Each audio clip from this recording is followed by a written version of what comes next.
Hey everybody, happy Friday. Hope you're out there. Hope you're all doing well today.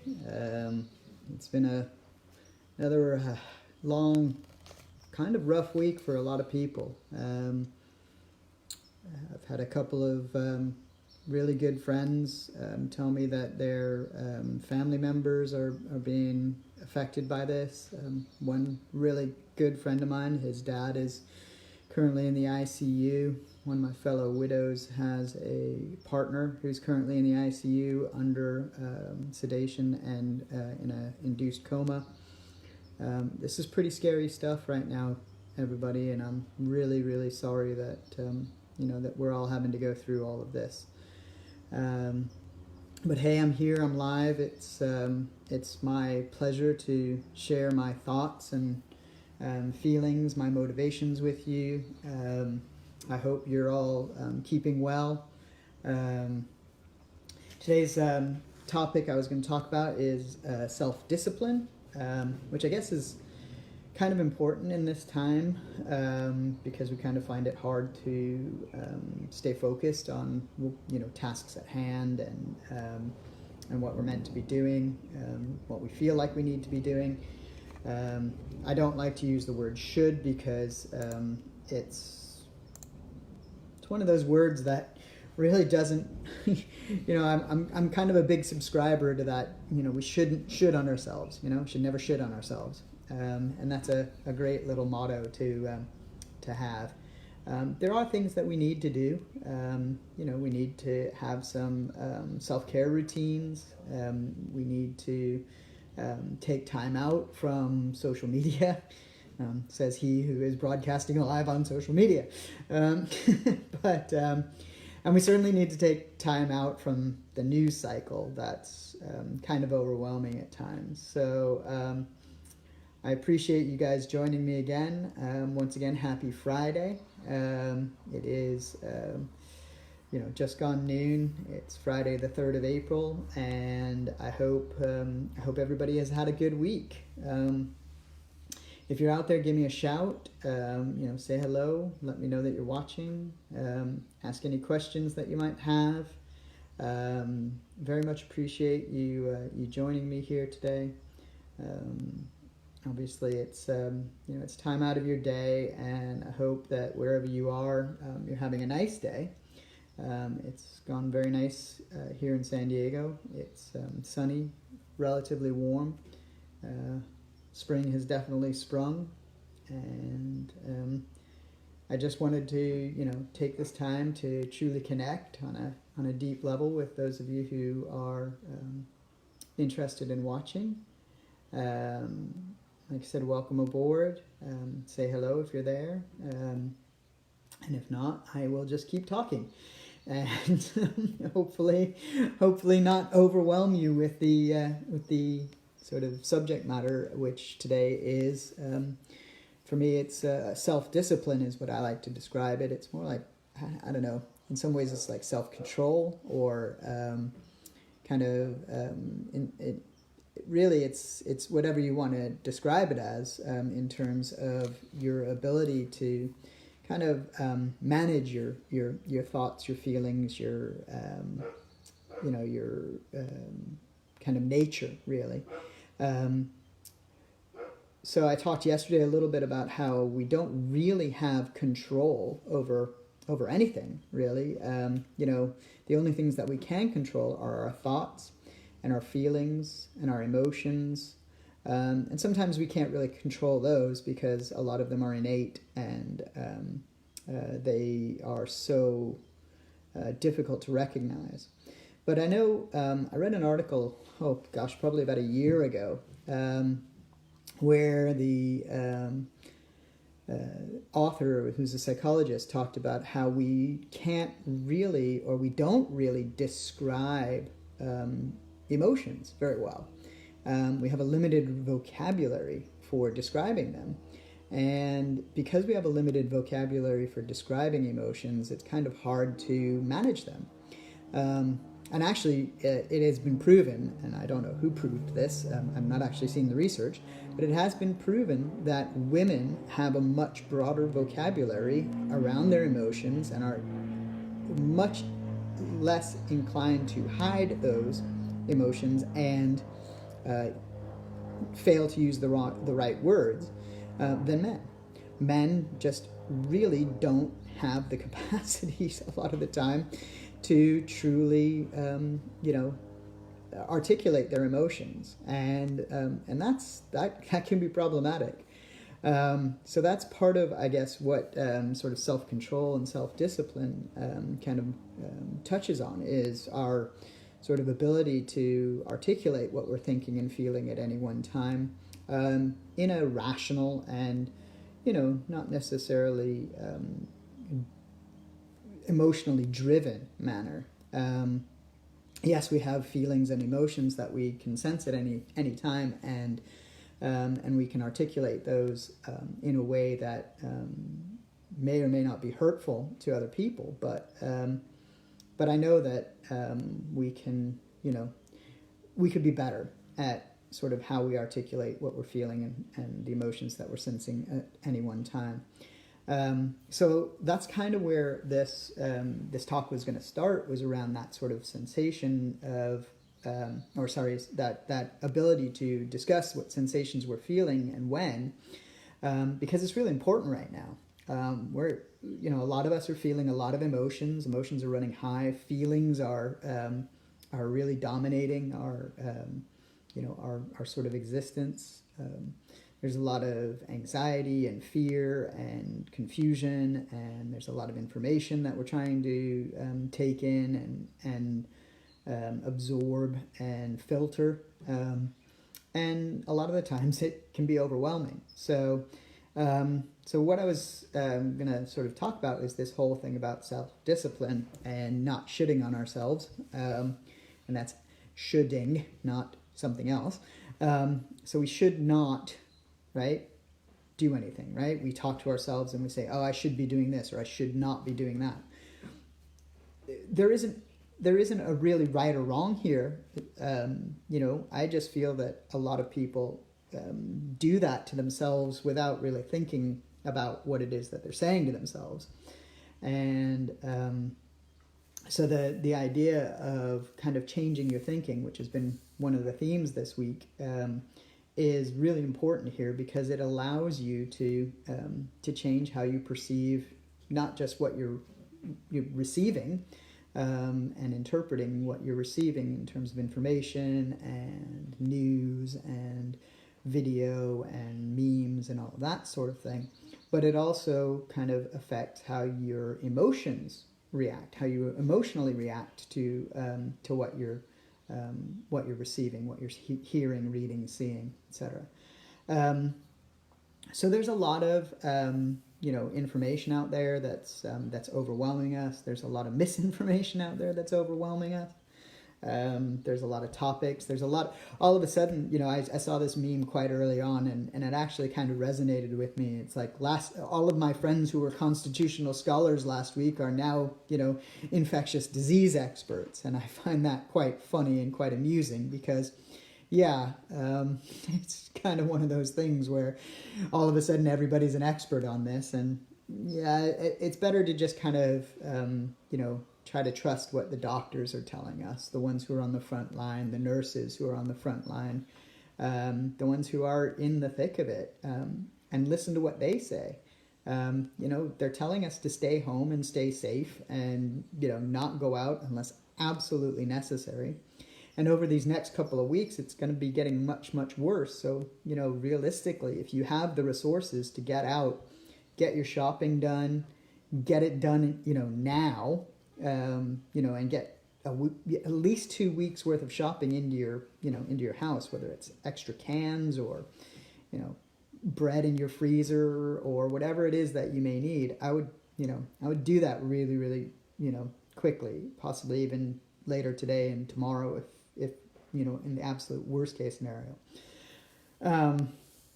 But for those of you who, don't have that sort of resource, please be careful. Wrap up, wear a mask, wear gloves, as much protective equipment that you may have. to get out there and get yourself, what you need if you have to go out. So the other thing about this is, coming back to the self-discipline piece is, on the back of what I was just talking about information. And one of the things that I've decided to do is to filter and actually almost completely stop the amount of news that I'm seeing, particularly in my Facebook feed, because I'm finding a lot of it is biased towards one thing or another, or it's just, I don't know whether it's correct or not. I don't know the sources, and therefore I'm not sure that I want to actually read it. So my self-discipline has really kicked in this week, and I've stopped looking at news unless it's from a reliable source that I can trust, i.e. there's organizations like the New York Times, the Washington Post, the Wall Street Journal, the Economist magazine. The World Health Organization is one organization that I've been looking at, and another one for actual numbers is one called Statista, which is I believe they're a British company, but they are literally compiling statistics from sources from all over the world, government and non-governmental organizations that are providing up-to-date information on a regular basis. So that's one of the things that I've really instituted this week in terms of my own self-discipline. The other is, and this goes on the recommendation of my new partner, Christy. She said, look, you've got to schedule your day in a way that you're more effective, because while we're working from home, while we're in this sort of, almost lockdown scenario, we're not quite there yet. We are shelter in place out here in California, as are most states now. It's really important to keep a pretty tight schedule in order to make sure that you're, getting the work done that you need to get done when you need to get it done. And then secondarily, scheduling in breaks for yourself, right? Breaks to walk outside if you can, if the weather's okay. And even if it's not okay, hopefully you can walk outside, that you've got the right protective gear and you can do. The other thing is that, you've got to organize your day so that you're, when it's time to finish work, you're finished with work, right? You aren't tempted to go back into your home office or whatever bedroom you might be set up in at this point in time. You want to be able to literally switch that off. And that takes some real self-discipline, because there's a temptation right now, especially when we're craving distractions, right? We're craving the distraction away from all the negativity and the environment of being locked in, our homes, or, sheltering in our homes. And, we crave this sort of sense of doing something. I've seen a post earlier today by one of my fellow widowers, who he's a teacher, and his late wife was a teacher as well. And he's finding himself really struggling with all of the downtime that he has, because he's there without his late wife, and he knows that they would have, been great together in this scenario, sheltering in place, quarantining together. And that's, I think that's the truth for many people who are alone in this point at this point in time, whether they're a widower or not. It's hard to be alone and not want to distract yourself with social media, with news, with, things to do, going out, that sort of thing that we would normally do in an ideal scenario. So this situation that we're in, this whole scenario that we're in is almost, I don't want to sound like a meme or somebody else, but it's really asking us to slow down and to focus on what it is that's most important to us. And it's really hard to do that, especially when you're grieving, especially when you're, disappointed by the scenario that we're stuck in. And there's a difference there. I've seen that going around as well, that there's a sort of sense that we're grieving the loss of all of these things, like, you know, the baseball season and the NCAA, March Madness, and really, I don't think we're grieving those things. That's a co-opting of a word that really doesn't apply in this situation, and it really devalues what grief truly is. Disappointment is the right word, right? We're disappointed that there's no baseball. We're disappointed that there's no basketball. We're disappointed that, there's no travel right now, that people are having to put off vacations and things like that. But grief is something completely different.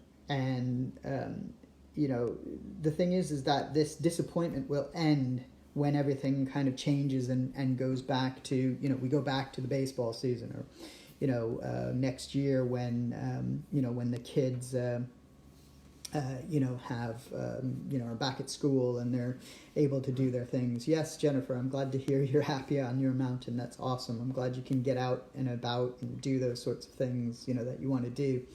And the reality, I think, that, we are disappointed that these things are taking place, but this is like I said, this is a really perfect opportunity for us to reevaluate those, those things that distract us most of the time, and try to start practicing some more self-discipline around those, those areas where we can maybe improve. There's no law that says you have to improve or have to do any of this stuff. And I certainly won't say that you should do any of this stuff, because I would not should on you. But the reality is that there are things that we need for our own sort of self-care. We need to look after ourselves. We need to look after our physical and emotional health.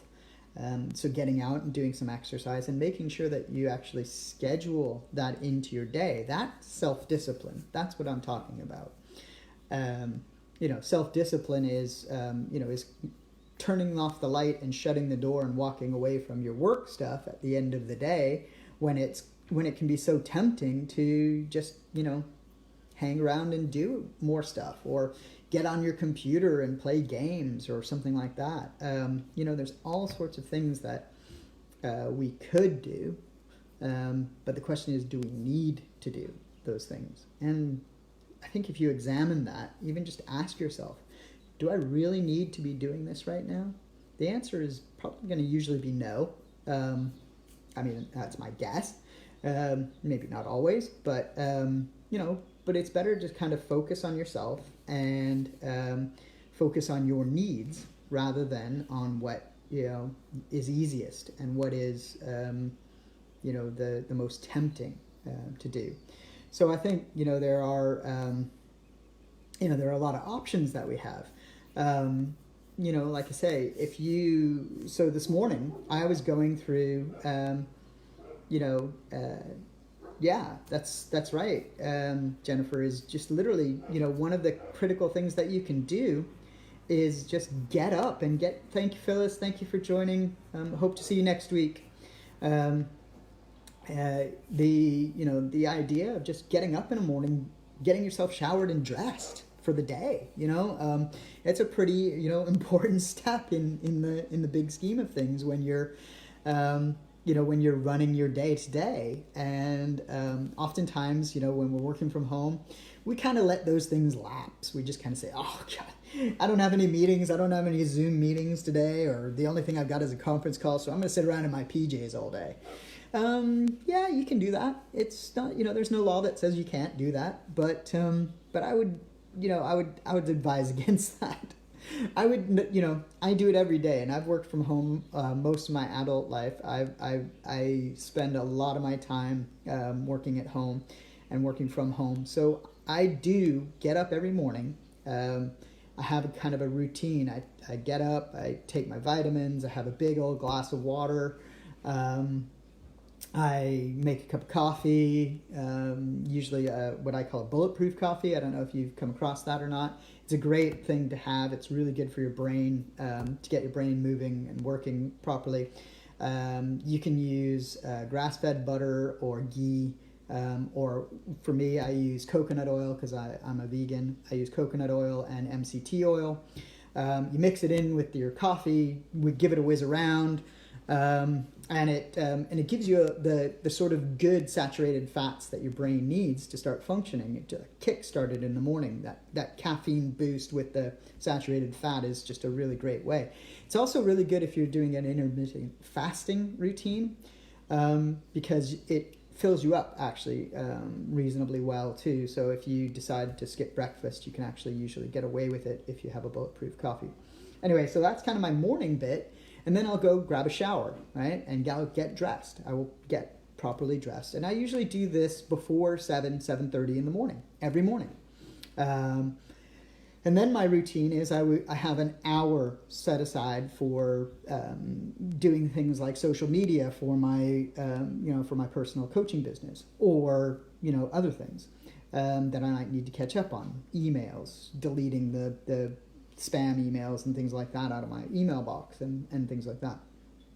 And then I spend 2 hours generally, either depending on whether I have a coaching client or whether I have the time available, I generally spend the next couple of hours just focused on my own personal development, either doing online courses or research or writing, whatever it may be that I need to do that day. I will focus on for that sort of couple of hours. Then I take a break.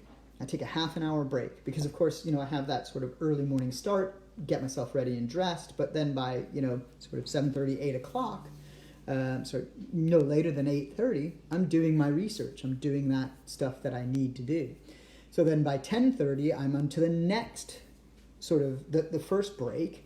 And then 11:30, depending on how long I want to take as a break, I then do another 2-hour chunk. It's a lot easier for me because I work for myself. I understand that. But when I've worked for others, I've done a similar sort of routine, just taking shorter breaks. And I've actually taken them more often. So 15 minutes every 2 hours is not out of the realms of possibility, especially when you're working from home. And you tend to start a little bit earlier and you finish a little bit later, right? Because that's what you do when you work from home. And so, the need is there to make sure that you're building in that time. You may build in an hour in the afternoon for going for a walk or lifting weights, or, for me, I do an hour in the late afternoon where I try to get an hour of lifting weights and playing the drums, okay? Because I have a drum kit down in my garage. And I'd like to get at least 20 minutes to 30 minutes a day of banging on the drums because it's a really therapeutic thing for me. So I want to be able to do that. And in order to make sure that it happens, I will schedule that on a daily schedule. So that I have that hour in there late in the afternoon, whether it's 4 o'clock or 5 o'clock. And sometimes I don't do it, okay? Guilty as charged. But the thing here is that if I've got it scheduled and I've got it in my, I have had it scheduled in my calendar, but not with reminders, right? And actually, my new partner, she suggested that I actually change it to a Google Calendar because Google will send you emails to remind you to, do these things. And she's right. I did actually, over the last 24 hours, start switching this all over to Google. And I've already started getting the emails to tell me, hey, Jeff, you're online in half an hour for your, daily lunchtime live broadcast. Get yourself ready. So that's what I've been doing. And today, that's when I recorded the reminder video and put it out on Facebook so that people remembered, and I'm glad that all of you have been able to join me, and it's really nice to see you all. Thank you very much.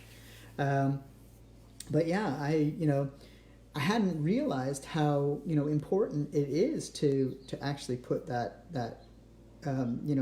methodology in place so that I can, be more disciplined in my routine and my day.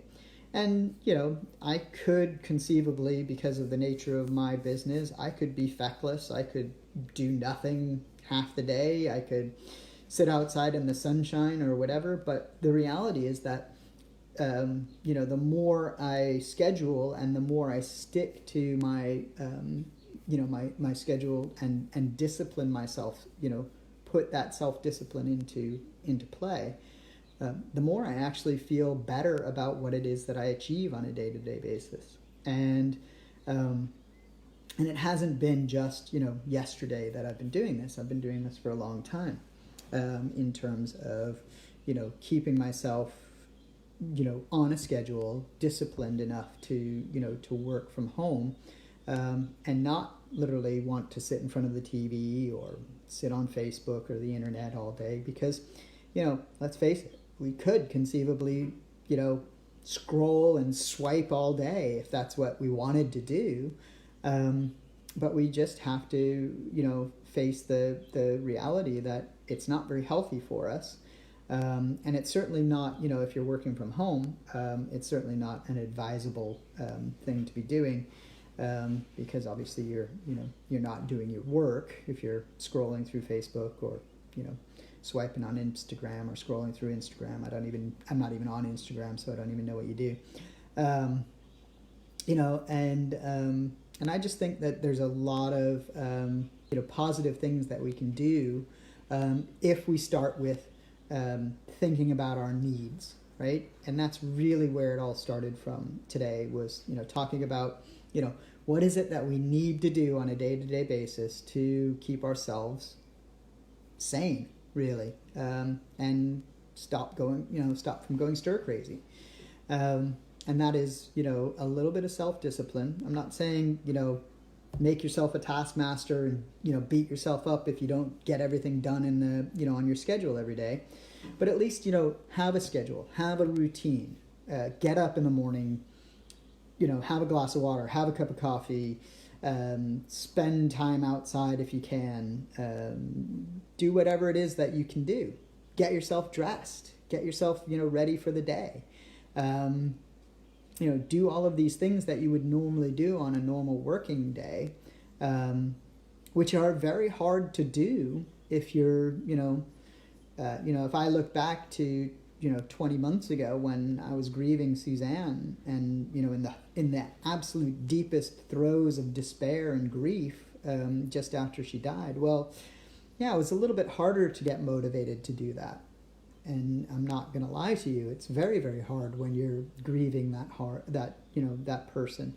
But after a while, you know, I realized, you know, it wasn't serving me. It wasn't doing me any good to be in that sort of wallow of despair and that, or pit of despair, and wallowing in self-pity and whatnot. But, and it wasn't really even self-pity. It was just, you know, it was just missing what I had and what was there. So growing, you know, over time into a, you know, a more scheduled routine actually helped me, because I started to feel as if I could, you know, I could still grieve for Suzanne, but I could also, you know, live my life again. And ultimately I went back to work and, you know, and did all of those things that I felt I, you know, needed to do for myself, right? They were what I needed to do for myself. And what I needed to do is going to be different from what you need to do, what everybody needs to do. And I'm sorry, somebody told me that the hand gestures into the camera can be a little bit disconcerting, so I'll try to avoid those. So anyway, I'm coming up on my time here. So I wanted to just say thank you to everybody who's watched and who's shared today, and I really appreciate you guys being here. I hope you have a wonderful weekend. You know, please spend some time out of doors if you can. Don't stay cooped up in the house, even though, you know, we're under sort of, you know, this self-quarantine thing. That doesn't mean that you can't go for a walk or, you know, enjoy the sunshine a little bit if you've got it, or just getting out in the fresh air if you don't. I wish you all a wonderful weekend. Happy rest of your Friday. And please join me again on Monday when we start a whole new week of the Lunchtime Live broadcasts. And you all take care. Stay safe. Stay home. Have a great weekend, everybody. Thank you, Jennifer.